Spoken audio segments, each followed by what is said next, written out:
Comme tous les mardis, la rubrique Conso de notre cher Thomas Lorenzo. Comment allez-vous aujourd'hui? Mais ça va bien et vous? Oui, bah très bien ma foi.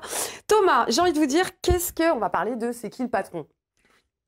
C'est qui le patron? C'est qui le patron? C'est le consommateur, c'est un patron sympa. J'adore Valérie qui lève le doigt, c'est moi. Et il faut bien comprendre que c'est un patron sympa. Donc c'est qui le patron? C'est cette marque de produits alimentaires qui a été lancée il y a 1 an et qui a fait pas mal de buzz, parce qu'il y a vraiment un concept, une idée très originale au départ. L'idée, c'est quoi au fond? C'est de demander aux consommateurs eux-mêmes de définir le cahier des charges des produits qu'ils achèteront plus tard en magasin. Et quand ils font ça, ils mesurent directement l'impact de leur choix, à la fois sur le prix qu'ils auront à payer en magasin, mais aussi sur les conditions de rémunération de l'éleveur. Et c'est très intéressant, ça change vraiment tout dans les relations entre les producteurs et les consommateurs, parce que à ce moment-là, pendant des années, vous savez, on a demandé aux agriculteurs de pratiquer des prix les plus bas possibles, en leur disant, bah, de toute manière, le consommateur, il ne veut pas payer plus cher. Eh bien non, quand vous demandez au consommateur, il veut bien payer plus cher. Il ne refuse pas de payer plus cher, il veut juste savoir pourquoi il paye. Oui, il veut un produit qualitatif et il veut avoir des arguments. Tout à fait, tout à fait.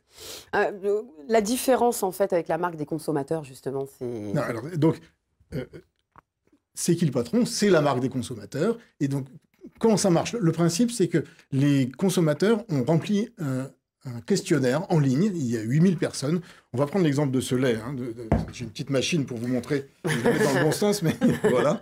Est-ce qu'on voit le... Voilà. Donc, ce lait qui est vendu, je ne sais pas si on le voit, le prix est fixé, 0,99 centimes le litre. C'est un peu cher, effectivement.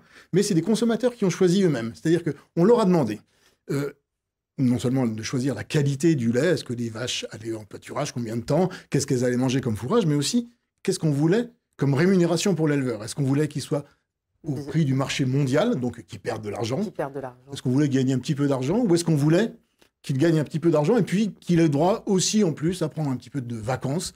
Et les consommateurs majoritairement ont choisi cette troisième option, tout en sachant que ça allait leur coûter 12 centimes de plus par litre de lait. C'est une consommation participative. Oui, c'est du commerce équitable, oui, voilà. Mais ce qu'on fait avec, on connaît ça avec le Sud et les pays en développement, mais c'est du commerce équitable nord-nord, et c'est très intéressant. La vraie question qu'il y avait il y a 1 an au lancement de ce produit, c'était est-ce que, oui ou non, les gens vont passer de l'intention à l'acte? Parce que c'est bien beau de remplir... Est-ce qu'ils se vendent bien ce lait, justement, maintenant? Et c'était, passez-moi l'expression, c'était un carton.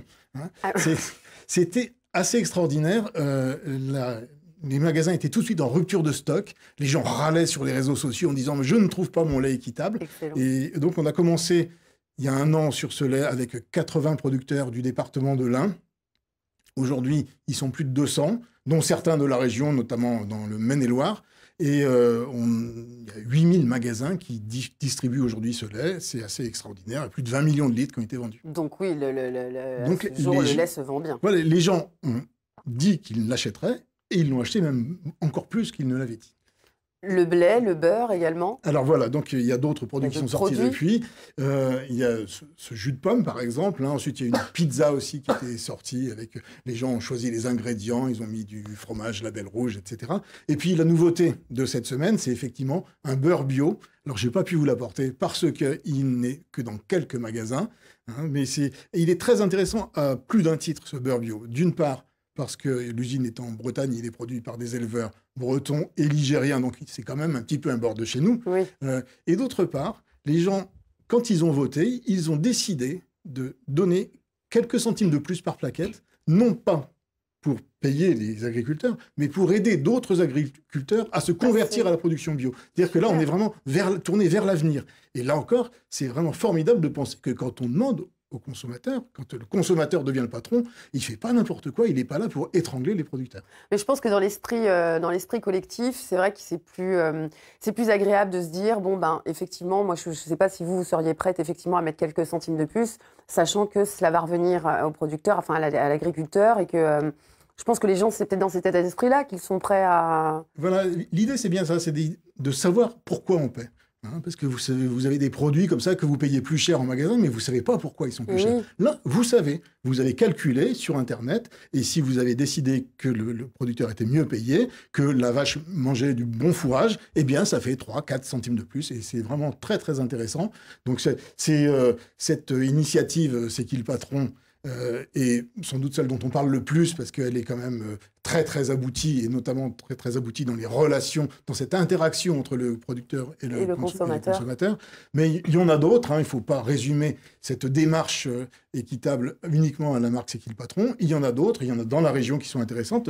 J'ai vu en arrivant ici que beaucoup de gens connaissaient ce lait-là. Qui le connaissait sur le plateau? Ce lait-là, en tout cas, il y avait beaucoup de gens. Voilà. Fabienne, vous connaissiez, vous? Ce lait en direct des éleveurs, qui sont des éleveurs notamment de la région. Alors là, vous ne participez pas au cahier des charges, mais vous savez très précisément ce que vous allez consommer. Vous savez qui l'a fait. Vous avez même un QR code, vous pouvez flasher sur le flacon de lait et vous allez aller sur le site internet et vous allez retrouver la photo des producteurs, même l'adresse pour aller les voir. Et je vous assure, Alicia, quand vous savez qui a fait le produit, quand vous savez comment il a été fait, il n'a pas du tout le même goût. Ben oui, on le consomme avec beaucoup plus de plaisir. Merci beaucoup Thomas, vous m'avez donné envie de consommer du lait, même si je n'aime pas le lait. Mais il y a du beurre, il y a des pizzas, je suis assez curieuse pour le concept des pizzas. Merci beaucoup, on vous retrouve mardi prochain. Mardi prochain, nous allons parler de quoi? On va continuer à parler d'alimentation, on va s'intéresser au bio et voir si c'est vraiment beaucoup plus cher de manger bio.